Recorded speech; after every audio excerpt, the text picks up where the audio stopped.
आम ख़बर अवां ताईं पहुचाईंदा हलूं। मीरपुर माथिलेमा ॻोठ कालू सियाल वासण औरत जो लाश हथायो आहे। अपडेट कंदा हलूं। अहम ख़बर आहे, फोली मारवाड़ी जो लाश ॻोठ भरिसां मसूवा मां हथायो आहे। ब्रेकिंग न्यूज़ है, अवांखे आगाह कंदा हलूं। मीरपुर माथिलोमा ॻोठ कालू सियाल वासण औरत जो लाश हथायो आहे। फोली मारवाड़ी जो लाश ॻोठ भरिसां मसूवा मां हथायो आहे।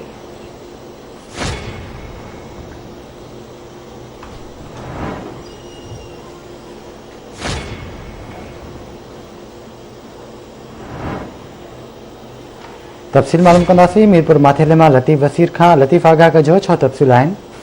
जी बिशारत, ही मीरपुर माथिलो भरता है ॻोठ कालू सियाल उतां जी रहवासी आहे। 45 साल जी औरत मुस्मात फूली ज़ाल भंवर मारवाड़ी जंहिंजो मसूआ भरिसां ई हुनजो जेको लाश हथायो आहे। हीअ औरत जेका आहे गुज़िरियल ॾींहं खां गुम हुई, लापता हुई ऐं हुनजा वारिस हुनखे मुसलसल ॻोल्हींदा रहिया, पर अॼु हुनजो जेको लाश हथायो आहे। अहिड़ो इतला मीरपुर मां पुलिस पहुची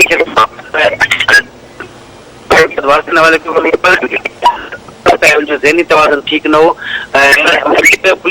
वॾी महिरबानी अवां जी अपडेट करण लाइ।